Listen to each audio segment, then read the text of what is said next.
Bem-vindos e bem-vindas à segunda temporada do podcast sobre diálogo interreligioso em Odivelas. O meu nome é Janine Osman e sou psicóloga no setor de Igualdade e Cidadania da Câmara Municipal de Odivelas. No episódio de hoje do podcast sobre diálogo interreligioso em Odivelas, vamos falar sobre as mulheres e religião. Qual o papel das mulheres nas religiões? Para nos ajudar a refletir sobre este tema, temos connosco duas convidadas, a professora Isabel Soares, da Associação Bhakti Marga Portugal, e Ana Paula Moreno, da Federação da Paz Universal. Muito obrigada por terem aceito o nosso convite, sejam bem-vindas. Vamos começar aqui a nossa conversa com uma citação que nos diz que se você educar um homem, educará um indivíduo, mas se educar uma mulher, educará uma nação inteira. Porque eu acho que aqui que as mulheres assumem papéis diferentes em diversas religiões do mundo, não é? O seu tratamento e o seu status dentro de uma fé podem ser diferentes, não é? E frequentemente existem tradições culturais ou históricas e interpretações religiosas sobre o papel da mulher. Isabel, como é que na Associação Bhakti Marga Portugal percebem e definem aqui o papel da mulher na fé? Não é que haja um papel definido. Nós vemos muito mais a pessoa enquanto uma alma. Então, independentemente de ser mulher ou homem, ela tem um propósito, que é aquilo que nós chamamos de Dharma, que tem de cumprir neste mundo. E, portanto, como é óbvio, nós vivemos numa sociedade e há determinados papéis que nós vamos assumindo ao longo do nosso percurso. Mas não existe um papel definido que a mulher tenha de assumir, ou que que seja obrigatório. Há mulheres que decidem ser mães e educar os filhos para que eles sejam realmente os melhores cidadãos possíveis e na fé também. Há aquelas que decidem dedicar a sua vida a Deus e, portanto, no fundo, não existe um papel definido. Há essa abertura. É essa abertura, sim. E para a Federação da Paz Universal, Ana Paula? Pois, temos a postura da Federação da Paz Universal, que não pode ser explicada sem a postura da Federação das Famílias para a Paz Mundial, na qual é muito interessante porque realmente a mulher é apenas o aspecto feminino de Deus, complementar ao aspecto masculino, e como tal não há nada que os distinga senão o facto de serem diferentes na complementariedade. Então, na prática, por exemplo, na Federação da Paz Universal, não há absolutamente nenhuma diferenciação. As mulheres podem estar em posição de liderança ou não, e isso nunca vai depender do género. Na Federação das Famílias, é interessante que a Isabel falou, podem se dedicar a Deus. A diferença entre nós aqui seria que as mulheres não se dedicam a Deus nesse sentido exclusivo, mas nós somos a Federação das Famílias para a Paz. Então a mulher encontra o seu lugar dentro de uma família, mas onde não há nenhum tipo de discriminação, e esse seu ser o lado feminino de Deus acaba depois por o levar para qualquer parte onde vá na sociedade. E é sempre igual, entre aspas, ao homem, igual na complementariedade. Ok. E, Isabel, existem rituais ou práticas que sejam responsabilidade das mulheres ou que sejam vedadas às mulheres? Na comunidade Bhakti Marga, não. Nós somos hindus. Na realidade, a palavra até é Sanatana Dharma, mas hinduísmo. Tradicionalmente no hinduísmo, sim. Na comunidade Bhakti Marga, não. O nosso mestre espiritual, que é Paramahansa Vishwananda, ao longo dos tempos foi cada vez mais... digo-lhe uma dessas arestas, mas permitiu que as mulheres pudessem ser representantes swamis e swaminis, rishis e rishikas. Elas podem fazer as celebrações nos templos, portanto, à porta aberta, sem ser só em casa. No fundo, tudo aquilo que é permitido aos homens é também permitido às mulheres. Às mulheres. Sim. Pelo Não há... Não, peço desculpa. Ia dizer que a Ana Paula há pouco também estava a dizer que não há essa diferença e que as mulheres podem assumir o mesmo papel, não é? É igual, seja na Federação da Paz Universal ou seja no outro aspecto mais espiritual, as mulheres podem igualmente como os homens ser presidente nacional, ou podem ser pastora, ou podem ter eu de vez em quando faço sermões. Não há absolutamente nenhuma distinção baseada no género. No género. E existe alguma área ou algum culto específico em cada uma das vossas comunidades que seja só exclusiva, dedicada a mulheres, por exemplo? área em específico, o culto é não. Na nossa comunidade existe um grupo de mulheres que se reúne sozinhas, sem a presença de homens, para falar das coisas do dia a dia, fazer cerimónias em conjunto, mas não é algo específico que seja um culto ou uma cerimónia que seja só de mulheres. É um grupo de mulheres que se reúne como um grupo de amigos.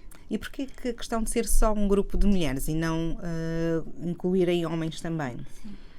Na realidade foi um pedido do nosso mestre espiritual.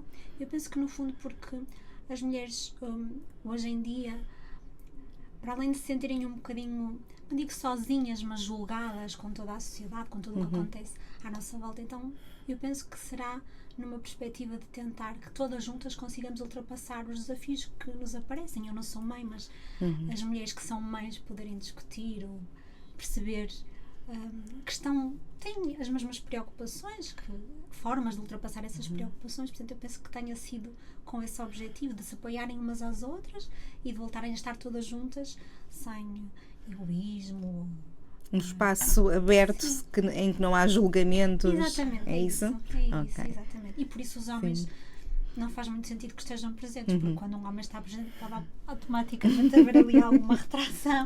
Não sentirem tão à vontade para partilhar, é isso? Sim, é mais por aí. Sim, é mais nesse sentido. E na Federação da Paz Universal? Sim, bom, na Federação, de facto, é interessante. Na Federação não existem esses grupos, porque a Federação trabalha na sociedade, a Janina já sabe, em tantos patamares da sociedade. Na Federação das Famílias podem existir de acordo com as realidades locais, mas a maneira como nós vemos esses grupos femininos tem a ver com aquilo que nós acreditamos, este período histórico que nós estamos a viver, que acreditamos que é um período de healing, em que a comunidade está a caminhar numa direção como que a tornar aquilo que deveria ser o ideal, original. E nesse aspecto, nós ainda não estamos no relacionamento ideal entre homem e mulher, que deveriam ser verdadeiramente como o Yin e o Yang e não como inimigos, que temos uma história, não é, atrás de nós tão pesada. Então, neste momento em que ainda estamos a caminhar para esse ideal, há comunidades que sentem as irmãs essa necessidade como mães ou como esposas de terem um lugar entre elas todo feminino para exprimirem o seu coração, mas não faz parte de nenhum credo ou de nenhum estatuto, é uma coisa espontânea que pode existir ou não. Ok. E de que maneira é que a maternidade e a vida familiar são valorizadas ou desafiadas dentro aqui da questão do contexto religioso? Porque nem sempre nós conseguimos ter tempo no nosso dia-a-dia tão corrido que temos, não é? Como é que é para a Associação Bhakti Marga, Isabel? Eu não sou mãe, como disse, mas tenho várias amigas e pessoas conhecidas que são. É desafiante, é verdade. Sobretudo porque, hoje em dia, como disse, o dia-a-dia é muito corrido e das nossas práticas faz parte de um conjunto de práticas espirituais que nós chamamos de sadhana, tanto para homens como mulheres, é igual, mas que é natural que a mulher tenha de representar aquele papel de cuidar mais do filho, estar mais presente, e então a maior parte das mulheres sente-se desafiada a conseguir equilibrar a prática espiritual e o cuidado das crianças na maternidade. No entanto, o nosso mestre espiritual acaba por, de uma certa forma, tranquilizá-las, porque naquele momento, e acreditando mais uma vez nós no Dharma, no propósito, naquele momento o propósito também é nutrir a criança, acompanhar a criança, que está completamente dependente da mãe, não é? Então, a prática espiritual não é que seja posta de parte, que não é o objetivo, porque deve ser contínua e deve ser algo que devemos alimentar, mas naquele momento a criança precisa da mãe, digamos assim. Portanto, toda a atenção deverá estar para isso, para ela, peço desculpa, e depois essa é a prioridade, não é? Essa a prioridade. Não que a prática espiritual seja posta de parte ou em segundo plano, devem ser arranjados momentos para que ela seja feita, mas sim, há esse desafio. E depois há o desafio, não sei se na vossa comunidade, com certeza que não, mas em tudo que a comunidade tem templos, igrejas, horas marcadas, é complicado com crianças, não é? Essa parte deve ser com certeza mais desafiante, mas depois também há outra parte, que é como é uma comunidade, acaba por ser um conjunto de pessoas que depois vai tomar conta, não é? Aqueles filhos acabam por não ser só filhos daquela mãe, são filhos da comunidade inteira. Então ganham um conjunto de tios e tias que acabam por educar, repreender também, de vez em quando. E no fundo acaba por ser uma infância, eu acho que mais feliz. Ana Paula estava aqui a concordar com muito do que a Isabel estava a dizer, sim, certo? Sim, é muito por aí, é isso.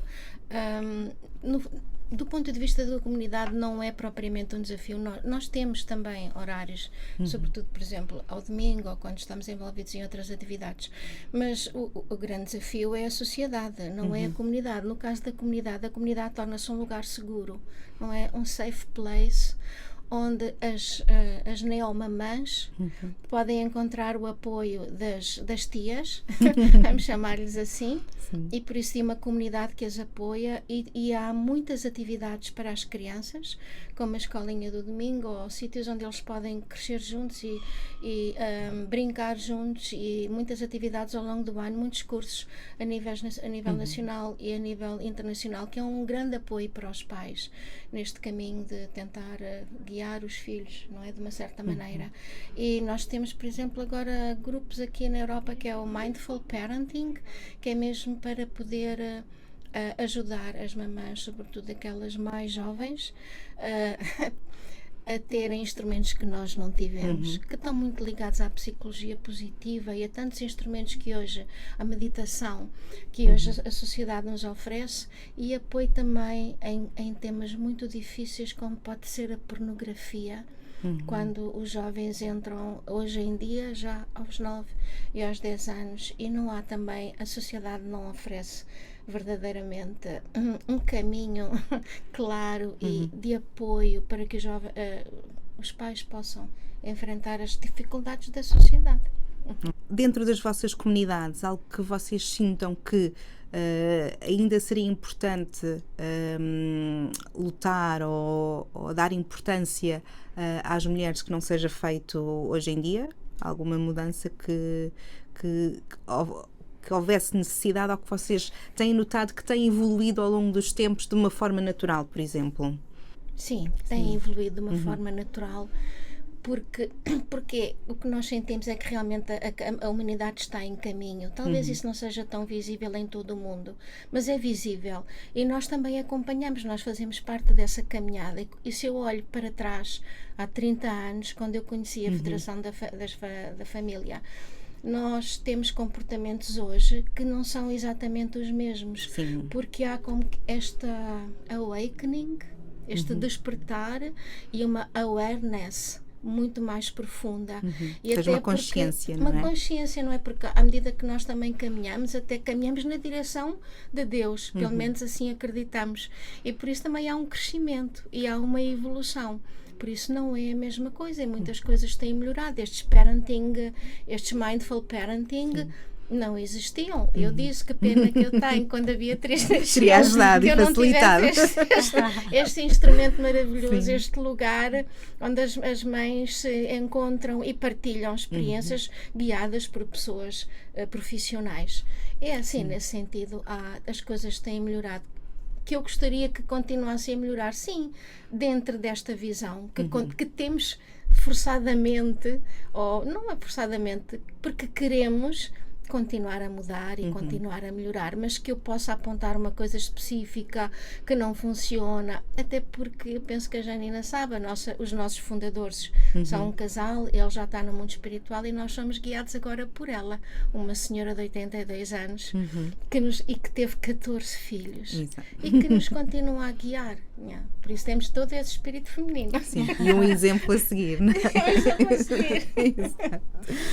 E para os Bhakti Marga, Isabel? Em termos de igualdade de género, felizmente, eu sinto-me muito confortável, e acho que as mulheres da Bhakti Marga também, porque não há assim nada que seja urgente mudar, digamos assim. As mulheres, felizmente, como já disse, fazem os rituais, muitas vezes até são mais as mulheres do que os homens, porque em determinados espaços só há mulheres. As mulheres assumem papéis de liderança, porque para além da atividade religiosa, não é? Há toda a outra parte burocrática em que tem de haver pessoas a coordenar, e a maior parte destas pessoas que coordenam são mulheres. mesmo no convívio com a maior parte dos homens dentro da nossa comunidade, acho que todas nós sempre nos sentimos respeitadas, ouvidas, e essa parte é importante. Ou seja, eu sinto-me muito tranquila e feliz por fazer parte desta comunidade, porque realmente nem se põe essa questão, felizmente, no mundo lá fora, sim. Sim, infelizmente sabemos que isso é algo que não é sempre partilhado por todas, não é? E ainda bem que há estes bons exemplos que mostram que, mesmo havendo uma evolução, está sempre a ir num caminho positivo e que a igualdade de género é realmente algo que se vê na prática, não é? Para terminar, aqui uma última questão. Como é que vocês, enquanto Ana Paula e Isabel, se veem enquanto mulheres como praticantes de uma religião nos dias de hoje? Eu adoro ser mulher e adoro ser praticante desta religião em específico.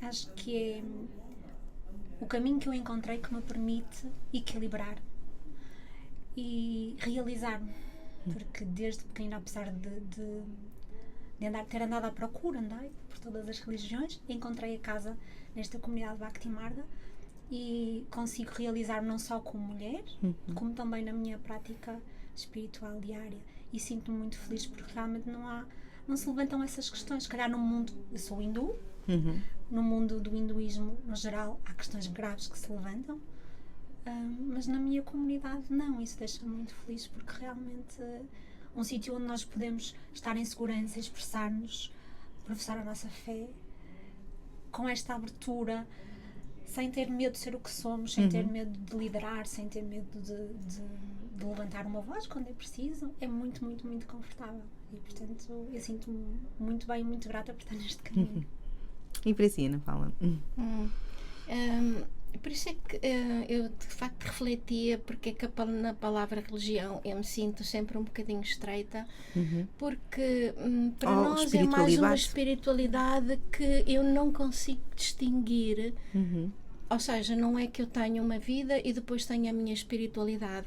A minha espiritualidade faz parte de qualquer aspecto da minha vida, seja a nível individual, seja como mãe, como esposa, como filha, como irmã, seja no meu trabalho, porque lá está, este ideal que eu também tive a sorte de poder encontrar é muito inclusivo e é verdadeiramente universal, e isso ajuda-me a ter esta postura que, onde quer que eu vá e com quem quer que eu esteja, eu sinto-me sempre nesta dimensão familiar.